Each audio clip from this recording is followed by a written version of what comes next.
ఇప్పుడు state round up చూద్దాం.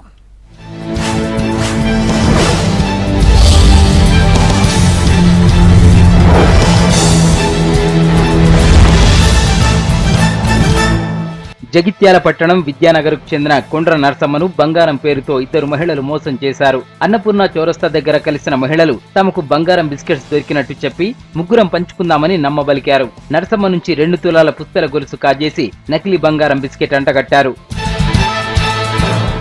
కామారెడ్డి జిల్లా బాన్స్వాడ పట్టణం హరిజనవాడ పాత బాన్స్వాడలో అర్ధరాత్రి దొంగలు హల్చల్ చేశారు. 5 ఇళ్లలో చోరీ చేసి బంగారం, వెండి, నగదు దోచుకెళ్లారు. 5 తులాల బంగారం చోరీ అయినట్టు గ్రామస్తులు చెప్తున్నారు. పోలీసులకు కంప్లైంట్ చేశారు బాధితులు. కామారెడ్డి జిల్లా బాన్స్వాడలోని మహేశ్వరి థియేటర్ యాజమాన్యం ట్యాక్సులు కట్టడం లేదని మున్సిపల్ అధికారులు థియేటర్ ముందు బైఠాయించారు. అయితే థియేటర్ యజమాని మాత్రం తమపై ఎక్కువ ట్యాక్సులు వేశారని వాదించారు. థియేటర్లలో ఎప్పటికప్పుడు రేట్లు పెంచుకుంటున్న యాజమాన్యం మున్సిపాలిటీ అభివృద్ధికి పన్నులు ఎందుకు చెల్లించలేదని జనం ప్రశ్నిస్తున్నారు. మహబూబ్ నగర్ నేషనల్ హైవేపై ప్రైవేట్ బస్సు బోల్తాపడిన సంఘటనలో చిన్నారి సహా 8 మంది గాయపడ్డారు. కొత్తకోట మండలం విలియంకొండ గ్రామంలో కావేరీ ట్రావెల్స్ బస్సు బెంగళూరు నుంచి హైదరాబాద్ కు వస్తోంది. మొత్తం 40 మంది ప్రయాణికులు బస్సులో ఉన్నారు. లారీని ఓవర్టేక్ చేయబోవడంతో యాక్సిడెంట్ జరిగినట్టు ప్రయాణికులు చెప్తున్నారు. ప్రేమ పెళ్లికి పెద్దలు ఒప్పుకోవడం లేదంటూ ఓ ప్రేమ జంట పురుగుల మందు తాగిన సంఘటన రంగారెడ్డి జిల్లా తలకొండపల్లి మండలం వెంకటాపూర్లో జరిగింది. ఈ గ్రామానికి చెందిన మల్లేష్, శిల్ప 2 ఏళ్లుగా ప్రేమించుకుంటున్నారు. కుటుంబ సభ్యులు అందుకు ఒప్పుకోలేదు. దాంతో ఇద్దరు కలిసి వ్యవసాయ పొలంలో పురుగుల మందు తాగి ఆత్మహత్య చేసుకున్నారు.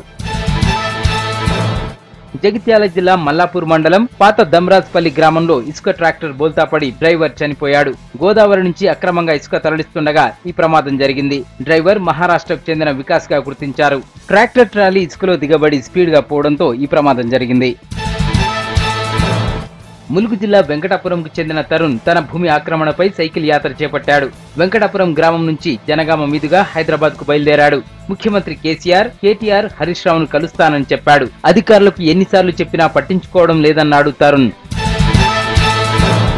భద్రాద్రి కొత్తగూడెం జిల్లాలోని కొత్తగూడెంలో సింగరేణి హెడ్ ఆఫీస్ ముందు భూ నిర్వాసితులు ఆందోళన చేశారు. సింగరేణి కింద భూములు కోల్పోయిన 600 కుటుంబాలు ఈ ధర్నాలో పాల్గొన్నాయి. హైకోర్టు తీర్పును వెంటనే అమలు చేయాలని, తమకు ఉద్యోగాలు ఇవ్వాలని డిమాండ్ చేశారు.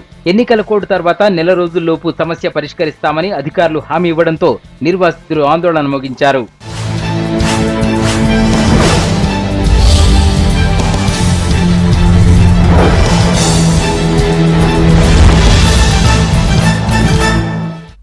ఇవి Telangana updates. Keep watching V6 news.